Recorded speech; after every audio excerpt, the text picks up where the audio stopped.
better mousetrap. And the reason why Israel is so successful is because of a culture of skepticism. We don't take things for face value. That's why our high-tech sector is so strong. Because 4 people who may have just been in the Army and got out found out there's some big company somewhere in the world that came up with the best solution for something, and they say, no, they didn't. We can come up with a better solution. You show me a wall, I'll get around it, or I'll dig under it, or I'll get over it. Skepticism is something that you have to instill into your children. Now, it's hard, I have to say, a skeptical population to govern a skeptical population. And I have to tell you, I have told my Prime Minister many times when he's had some pretty difficult days. And sometimes the people of Israel wouldn't necessarily express the gratitude that he would have liked. And I say to him, what are you complaining about? Look at Moses. I mean, the man does 10 plagues, crosses the Red Sea, goes up to Mount Sinai, is 40 days up there. The man's a day late and gets a golden calf. We're tough people. We're very tough people to govern. And the reason why, when you give them the skills and the skepticism, I guess the 2 SKs, and you send them out to the world, the light's gone off. I was supposed to actually, light's supposed to be emanating from my speech, and now I'm just sort of sucking it out. But when you send them out into the world with that skill set and the skepticism, they're going to need that. Because they're going to need that to defend Israel against the lies. And the biggest lie of all is not just the truth about what happened in the past, about 1948 and 1967, and that we're not a people who occupy our own land. That's all true. The biggest lie of all is that there is no truth. That everything is a question of narratives. As I said before, people think there's no right and wrong. People also think there's no truth. It's all a matter of opinion. Interesting idea. You know, imagine that. You have Holocaust deniers who don't believe the Holocaust happened. And most everybody else who believes 6 million Jews died. So maybe the truth is somewhere in the middle. Maybe 3 million Jews died. And when you think about how people have bought into phony narratives before, it's mind-boggling. And it's something that affects me every single day. Because we live in a world where people's sense of history goes back all the way to breakfast. So they hear arguments being made, the settlements are the reason why we don't have peace. Or here was a good one, even better. The Palestinians, the Israeli-Palestinian conflict is the source of all the problems in the Middle East. Remember that one? It's kind of hard to make that argument. That Tunisian fruit vendor, when he lit himself aflame, didn't say, what about the settlements? What about the settlements? And the millions of people who poured into the squares in Cairo didn't ask themselves about the settlements, didn't ask themselves about the Israeli-Palestinian conflict. But these ideas are out there, and every day I have to deal with it. So in addition to teaching your kids values, teach them that there is a truth, that they can look it up, that it's not just about competing narratives. They should spend the time to learn it and to understand it. And that'll give them the tools to go out into the world and to defend their people and to defend the Jewish state. Now, the third thing and the last thing, you can give your kids values and you can give them knowledge. You have to give them one more thing, and that's courage. Winston Churchill said that there are many virtues, but courage is the virtue that makes all the other ones possible. If they're going to be out there in the real world, in the modern world, and to defend themselves as Jews, to defend the Jewish people, to defend the Jewish state, then they're going to have courage. Because to defend Israel requires that you stand against the current. Stand against the current. Because the current is not with us. Now, 3 weeks ago, we celebrated Hanukkah. Hanukkah is the ultimate Jewish story about courage. But you see, what most people think the story of Hanukkah is, they think it's a story of physical courage. Physical courage is only part of the story. Physical courage there's in a lot of places. In Fallujah, there's physical courage of U.S. soldiers. In Kabul, there's physical courage. And the Maccabees had physical courage. But the Maccabees had something else. They had intellectual courage, because they were willing to take on the greatest ideas of their age, Hellenism. Most peoples today do not exist because Hellenism wiped them out. Only the Jews in the Middle East stood against it. And so when Matisyahu and his 5 sons stood up in Modi'in, they not only challenged the Greeks physically, they challenged their ideas. They said, we're going to defend our values and our identity in this world. And they rallied the Jewish people to their side. And because of that, we're all here today. Because of the Maccabees, we're all here today. And by the way, because of the Maccabees, the Christian world is here today. Because there'd be no Christianity without the Maccabees defending those Jewish values. So, if they are going to go out into the real world, their hardest test, for sure, will be to defend Israel against the current. Because we stand against the current in a very powerful way. Because we're not a country that believes in moral relativism. We think there's a difference between right and wrong. We think there's a difference between truth and falsehood. And we're prepared to stand against the current. We have a prime minister who has to every day walk into the arena and stand against the current. And when you're thinking about how to do that, think about Ahad Ha'am, who was this Zionist writer from a century ago. He wrote a very interesting essay. He said the blood libel had done something wonderful for the Jewish people. How could that be? Think about how many people were massacred and slaughtered because of the blood libel.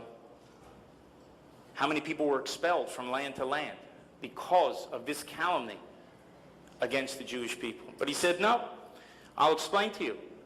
In the Middle Ages, virtually the entire world, and particularly the elite, believed that the blood libel was true. And every single Jew knew that it was false. So Ahad Ha'am said, it taught the Jews that the whole world could believe something and that the whole world would be wrong. Because it's very hard when everybody is standing against you. You start to question yourself. Hey, maybe they're right. Maybe there is something to what they say. And Ahad Ha'am says, no, it teaches you that the whole world could believe something and the whole world would be wrong. And I remember when Kofi Annan, 10 years ago, went to the United Nations. He was the Secretary General of the United Nations. And let's just say, and I'm a diplomat now, so I'll be very careful. Let's just say I don't think his legacy will be moral clarity. When Israel went and our soldiers went into Jenin, from where more suicide bombers came out than any other city, when Israel went into that city to ferret out these suicide bombers in a hornet's nest, when vehicles were exploding, when things were booby-trapped, Israel was accused, you may not remember it, but maybe some of you do, Israel was accused of killing thousands of Palestinians, of a massacre in Jenin. You remember that? And Kofi Annan walked outside when all the allegations of Israel were at their peak, and he walked outside and he went up to the microphone like this, about 15, 20 different microphones, and he stood there and he said, and I asked the people of Israel, could the whole world be wrong? And the answer is yes, Mr. Annan, the whole world can be wrong, and Israel can be right.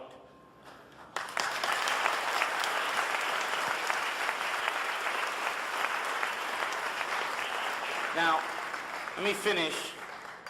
I'm asked all the time what I do. What do you do as ambassador? You know, I do a lot of things. And I have the privilege of serving as Israel's ambassador and do a lot of things. I have to strengthen our relationship with the United States, security and intelligence and economy.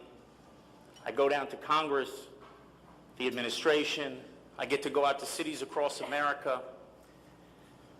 But to me, what I have to do is one thing. I have to every day defend the Jewish people and defend the Jewish state. That's the job of Israel's ambassador to the United States. That's always been the job. From Abba Eban to Yitzhak Rabin to Michael Oren, my immediate predecessor, the job of all Israeli ambassadors is to defend the Jewish people and to defend the Jewish state. And I'll tell you what makes my job easier. What makes my job easier is that I went to a place like this that taught me values and a little bit of knowledge. And when I have to defend Israel, I know that it's not easy all the time to go into some places and to raise your voice and to go in there and fight. It's much easier to lower your head and walk away. But I know 100 generations of Jews dreamed to return to Israel. 100 generations of Jews dreamed to return to Israel. And 3 generations of Jews have lived that dream. The first generation, the generation of my mother, built the state, the founders. The second generation had to build it more and defend it time after time against enemies bent on our annihilation. And now the third generation, we have to defend Israel in defending the truth. And those 100 generations had no voice and no power. We were a powerless people subject to every single evil under the sun. So it's not a problem for me to walk into any audience anywhere and to proudly defend the state of Israel. That's the first thing. The second thing is I know that in being Israel's ambassador, I am not representing 8 million citizens and a state that's 65 years old. That's true as well. I know that I represent an ancient people that is 4,000 years old. And all of you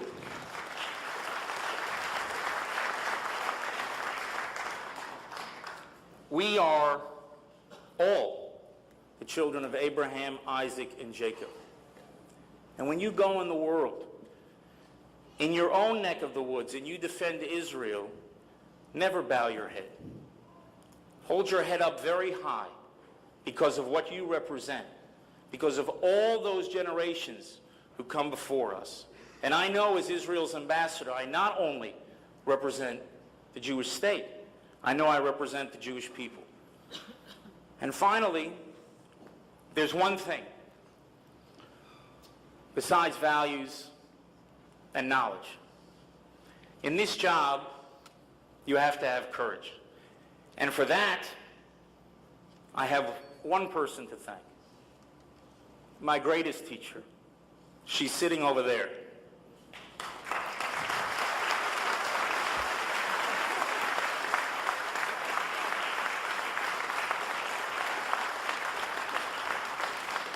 Now, she taught me to stand against the current. She's been feeding me with Pirkei Avot before I even knew what Pirkei Avot. Ezu gibor hakovesh et Yitzro, Ezu chacham haroeh et hanolad, Ezu ashir hasamech bechalko. It was drilled into me from such a young age. But she taught me not with words. She taught me through her personal example. She taught me about compassion for others. She taught me what it means to be a proud Jew. She taught me how to be proud of the state of Israel. So my message to you, ladies and gentlemen,